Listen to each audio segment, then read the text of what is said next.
अमरावती ग्रामीण पोलीस अधीक्षक विशाल आनंद यांच्या आदेशानुसार अमरावती जिल्ह्यात विविध पोलीस स्टेशन अंतर्गत वाहतूक नियमांचं उल्लंघन करणाऱ्या वाहनांवर कडक कारवाई करण्याची मोहीम सुरू केली आहे। या मोहिमेअंतर्गत दर्यापूर शहरात विविध चौकात अमरावती ग्रामीण वाहतूक शाखा व दर्यापूर पोलीस स्टेशनचे ट्रॅफिक अधिकारी यासह होमगार्ड यांच्या उपस्थितीत चौकात नियमांचं उल्लंघन करणाऱ्या वाहनांवर कारवाई केली जाते।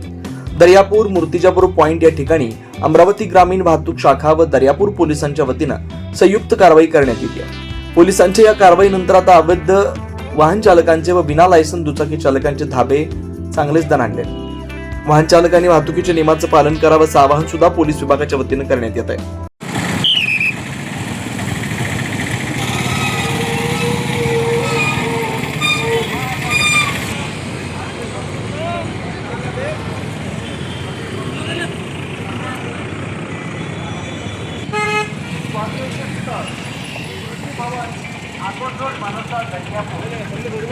सेना महिला आघाडी शिव सहकार सेना दर्या